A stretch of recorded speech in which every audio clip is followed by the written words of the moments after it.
Depuis quelques mois, on voit de plus en plus de CMO ou Chief Marketing Officer fleurir sur les réseaux. Qu'est-ce que ça veut dire? C'est quoi les missions d'un CMO? On va voir ça ensemble. Et si je te disais qu'il est possible de se former gratuitement en marketing digital? Le constat aujourd'hui, c'est que tout est chamboulé. Google, Meta, Pinterest, tout a évolué. Je m'appelle Alexia Delépine, CEO de Mavericks. Au quotidien, je gère le marketing digital de boîtes ambitieuses aussi bien en France qu'aux US. Ce qu'on te propose avec la chaîne Mavericks Media, c'est de te mettre à dispo l'ensemble des connaissances et des compétences qu'on met au sein des meilleurs sites e-commerce comme Tikamoon, Motoblues ou encore Verbaudet. Si tu veux tout de suite booster ton e-commerce, la première chose à faire et sans procrastiner, c'est d'aller t'abonner à la chaîne Mavericks Media et d'aller regarder ta première vidéo. Si en plus de ça tu dézoomes et que tu prends en compte le SEO, l'email marketing, l'attribution, l'analytics, tu te rends vite compte que tout est chamboulé. À ce moment-là, la grande question c'est comment est-ce que tu vas sortir ton épingle du jeu. Et pas que chez des e-commerçants, parce qu'on a aussi eu l'occasion de bosser pour des belles boîtes comme Verisure ou encore Bonduel. Au cumul, c'est plus de 70 millions d'euros de budget média qu'on gère chaque année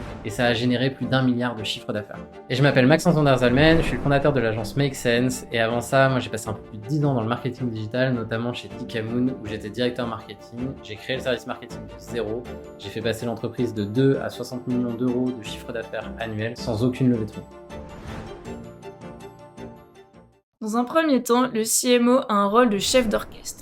Il rassemble les différents acteurs internes et externes autour des objectifs court, moyen et long terme. C'est le responsable de la définition des roadmaps marketing. Ces fameux plans de bataille qui peuvent évoquer des hypothèses. Tout se passe bien, tout se passe comme prévu, ou tout se passe mal. C'est le Sun Tzu de la boîte, celui qui va utiliser l'art du marketing pour parvenir à ses fins. Le CMO, il est garant qu'on n'oublie pas de consulter le client. C'est lui qui va le rappeler au board, aux autres membres de l'équipe, et il va rappeler qui sort la carte bleue à la fin du mois pour que tout le monde puisse aller s'acheter des pâtes. Le CMO, il doit être ce chef d'orchestre capable de permettre aux joueurs de triangle de s'exprimer. Il doit savoir faire naître les bonnes idées auprès de sa team et surtout faire en sorte qu'une bonne idée ne soit pas étouffée dans l'autre. Son rôle peut aller bien au-delà de la tête du site ou des canaux marketing. Il va avoir une influence sur l'offre, sur la commercialisation et parfois même sur le prix, en lien très fort avec la finance. C'est ce qui va nous amener au deuxième point, le CMO, c'est avant tout une personne de chiffres. Le CMO doit être à l'aise avec les chiffres, aussi bien que Hans Zimmer sur une partition. Il doit savoir définir quels sont les vrais KPI du service, on parle des indicateurs clés de performance. Le ROAS, le cost, le conversion rate, tout ça, ça doit être limpide à ses yeux, il doit savoir quelles infos sont essentielles ou non, et il n'a pas une seconde à perdre quand on va lui parler d'un de ses chiffres ou un de ses ratios. C'est le pilote d'avion dans son cockpit qui est capable de voir d'un seul coup d'œil quel voyant est en train de décrocher. Le CMO, ce n'est pas un simple expert du marketing, c'est aussi un très bon financier, quelqu'un capable de comprendre les taux de rabais, les marges brutes, nettes et de gérer un budget marketing lissé sur l'année. C'est un hybride entre un marketeur, un financier et un data analyst. Le but du CMO, c'est de donner un sens aux chiffres et de réussir à raconter une histoire à partir de ça. On ne parle pas des mauvais CMO qui racontent des histoires pour cacher des mauvais chiffres. On parle de ceux qui sont capables de faire de la prospective.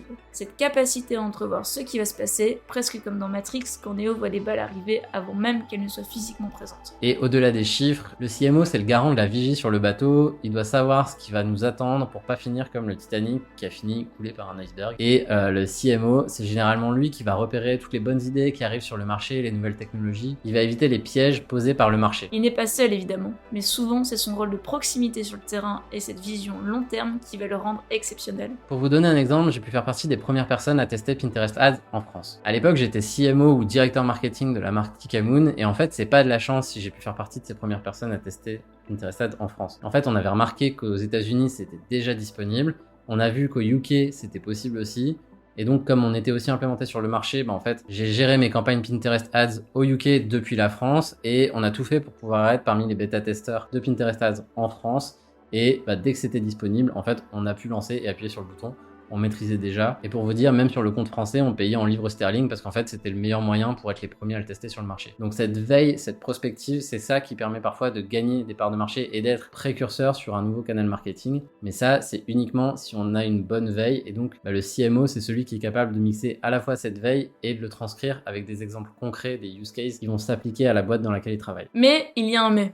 Si le CMO n'est pas capable d'embarquer les autres dans ses visions, il n'arrive pas à aligner les troupes sur le champ de bataille, c'est juste un loup solitaire. Et impossible pour lui de gagner du terrain avec cette attitude. C'est quelqu'un qui voit loin, mais qui sait prendre les photos en 4K et les montrer à son équipe. C'est à la fois quelqu'un qui a l'expertise du métier et qui comprend les tenants et aboutissants, mais aussi qui est capable de manager et de mentorer son équipe pour la faire grandir. Pourquoi? Parce qu'en fait, le CMO, il peut pas être sur tous les fronts. Au plus la boîte grandit, au plus le champ de bataille, il s'agrandit aussi. Et donc, il a besoin d'avoir ses éclaireurs, son état-major à droite à gauche et il a besoin de les manager et de les mentorer pour les faire grandir.